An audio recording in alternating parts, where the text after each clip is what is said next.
Over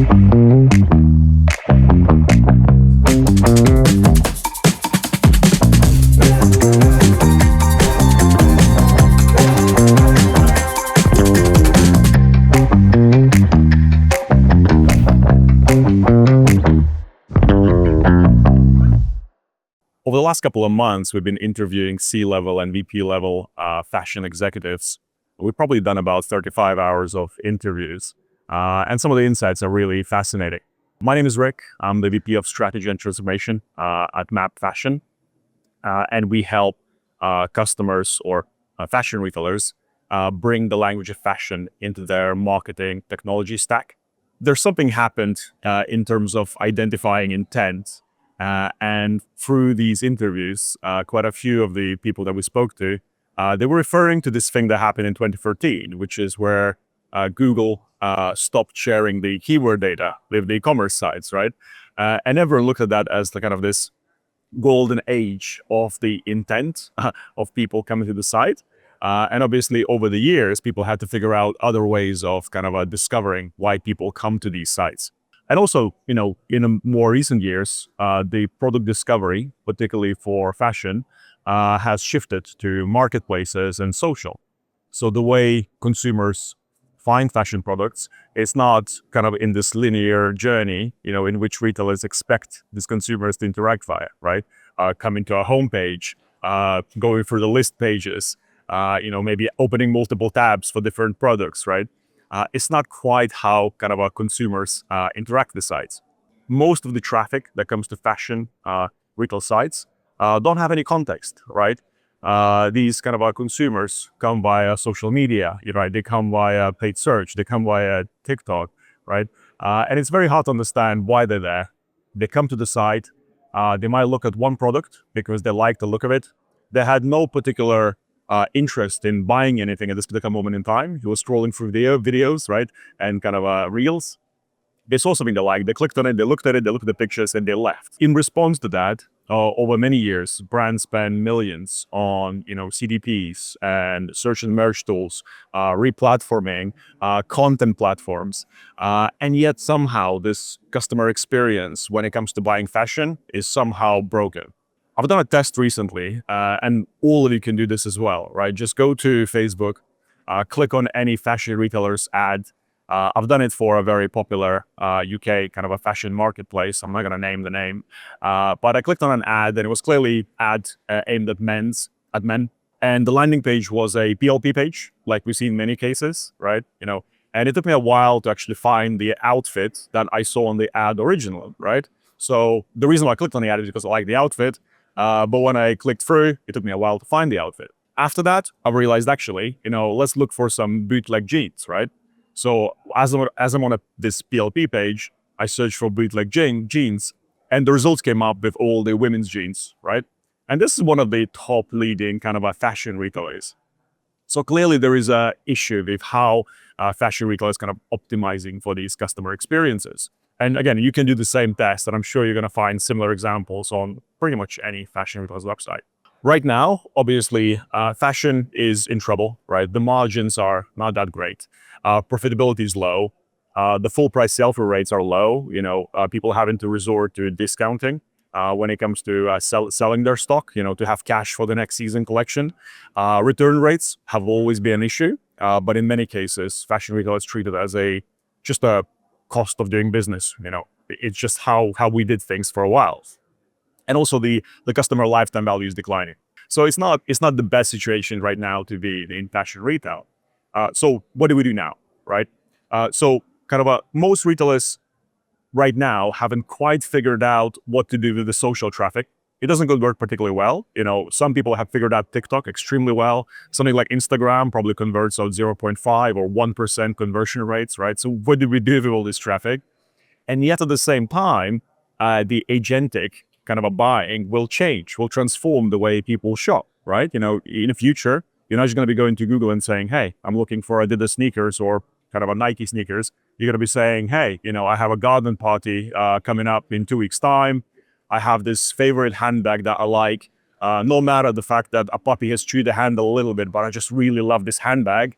and I would like to buy an outfit that hides my knees, right? It might be a dress, it might be trousers. Like that is going to be the search query, right? That people are going to use and tell that they're AI agents. So brands are definitely not ready for that type of kind of a kind of shift yet, particularly when most of the products that are labeled on e-commerce site are limited to things like the size and the color, right? Almost like as if consumers come on site and saying, "I'm looking for a green polyester dress size X," right? It just doesn't happen. And I think in the future, these e-commerce sites are probably going to be reduced to experience size, right? Similarly, effectively to what e-commerce has done to the in-store shopping, right? The in-store shopping is becoming more experiential. So in many ways, even the kind of e-commerce sites might become more experiential sites or sites for true loyal brand advocates to engage with the brand. And I don't think many fashion retailers are really ready for that shift just yet. The technology stack itself, in terms of preparing brands for this shift, is still fragmented, right? Different teams, the paid search team, the CRM teams, the on-site teams are using different technologies, which is absolutely fine, right? That's the whole premise of the MACH Alliance. We want people to be using the best of breed to do their job, right? You don't want to give them something half-baked, to in kind of so that another team can have this amazing kind of a technology. But what is the connective tissue between those platforms, right? So how do you ensure that you maintain this amazing customer experience across all these different channels, and how do you connect that? Previously, or up until now, the most way in which these platforms connect is using things like segments. So pretty much any platform out there can take things like segment data, right? Let's say we have from the CDP into the search and merge platform, we take the kind of customer loyalty and previous buying behavior, the categories in which they shop, which is fine. But from consumers' point of view, that's not how they shop. They don't consider themselves a high-value, loyal customer that buys in a handbag category, right? That's not how people think about it. So we think there's this fundamental disconnect between the way fashion retailers think about the products and the merchandising and the way consumers actually kind of shop with these individual brands. What is this connective tissue then, right? So what is this thing? And this is one of the things that came out of these conversations, the interviews, is that there seems to be that something's lost in this customer experience journey in terms of how the merchandiser thinks and how the brand thinks. And those two things are the buying intent. What is this thing that they're looking to buy in this particular session? And the second thing is the mindset. Obviously, from the fashion retailer's point of view, we want every single person that comes to site to be in a buying mindset. They always want to buy. Like, why the hell else would you come to site if you don't want to buy anything? It doesn't quite work like that in fashion, because I might have received a wedding invite for a wedding in June next summer, right? I have no intent of buying anything right now, but I've been invited to Italy. Maybe I haven't been to Italy before. I would like to figure out what the hell do you wear in Italy in a summer wedding, right? So I want to get some inspiration about those things, right? So most retailers kind of miss that opportunity to identify that kind of that buying mindset. If you think about intent, the buying intent, the data is simply missing in most fashion retailers because of how they currently think about products and merchandising. So most products and merchandising done on site is done based on categories or certain product features and maybe some manually pinned or kind of orchestrated themes around what they think the customers might want to buy. But that's not how customers shop. Going back to the summer wedding example, when I come to the site, I might want to see kind of some inspirational content to show me how I might want to style myself, with these additional kind of garments and outfits, so that I look good, alongside my wife or my girlfriend, whatever, whoever I'm coming to the wedding with. And because there is this lack of kind of a granular product data attributed to each individual product, it's very hard to understand. Is someone shopping for a particular style? Is someone shopping for a particular occasion? Or is someone trying to match a particular garment with a particular outfit? Because sometimes it might not necessarily be that someone is looking for a green dress, right? Because most recommendation engines or merchandising platforms, they might look at the customer behavior and say, okay, well, this customer looked at 3 dresses. Therefore, she's probably looking to buy a green dress, right?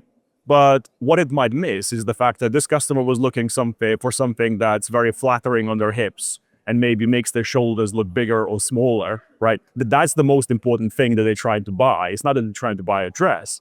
And therefore, the recommendations might not be as relevant because maybe the best thing for them would be a blouse and some jeans or trousers, right? So kind of we're really missing these inventions.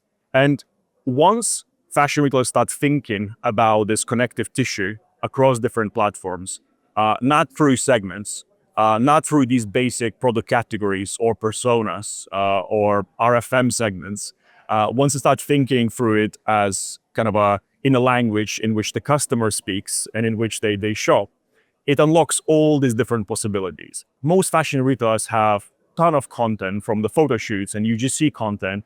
And obviously, the brand positioning, the brand in fashion is so critical, unlike in any other verticals. It's not necessarily people don't always buy it as a utility because they want, a new pair of underwear or socks, right? They do it to symbolize something. And because in most cases, they're not able to identify what that thing is, that therefore we're missing this trick.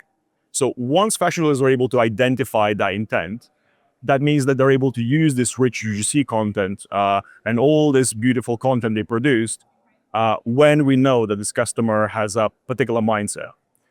Let's say when a customer comes on site on an active buying mission and they're showing intent, maybe they came by a Google search or they use the internal search and they're using filters very actively, they're opening multiple tabs.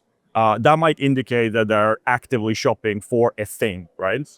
Therefore, showing the best product for that customer makes perfect sense. However, if you've identified that the customer comes via a kind of a inspirational journey, they came directly on site, they're looking at the new in kind of a category, or they came via the new collection, Instagram post, you actually will be doing yourself and your customer a disfavor by showing them the best product that you think they're going to buy in this session. What we found when customers come via the inspirational journey kind of mindset, they typically spend more. In one of our UK customers, customers that come via inspirational journey, they spend £10 more compared to customers that are actively shopping for a thing. So by actually showing the best product for this customer and trying to bombard them with offers and coupons to get them to buy this thing will be basically detractor customers. However, if they came on an inspirational journey, that means that you're able to kind of inspire them, use all this rich UGC content or all the brand assets, educate them about the brand, show him all the themes and all the collections and outfits that you have to get them really thinking about the outfit they might want to buy. Because it's also important to accept that it's fine if a customer doesn't shop in that particular session, but it's more important to help this customer achieve that particular mission in which they're coming to a site. Once there is that unlock, once you start thinking about the fashion buying journey, not as segments and not as kind of RFM models, you can then start doing other things, right? So once you enrich your product catalog beyond the basic kind of a physical attributes, you start adding styles and occasion and how it makes it feel in your body. You can start using this data for things like filters and facets, when it comes to kind of discovering products on the PLP pages. You can also use this data to power up your paid search. So when it comes to Google shopping feeds, you can use things like, hey, to cater for use cases where customers are looking for, glamorous garden party dresses to match black handbags, right? You can start using all these kind of long tail keywords to show the most relevant content at a far lower cost per click. For those customers, which is a win-win. It costs less to acquire a customer, and customers actually kind of experience, your brand in a way in which you wanted to experience it. Also, you can use this data to deliver most amazing PDP pages. The PDP pages don't have to be boring. They don't have to be an image by now, ratings, reviews, recommendations. You can start doing things like outfits, right? And show them how that particular garment might look in a different styles, with trainers, with black shoes or with sandals, right? So you can kind of inspire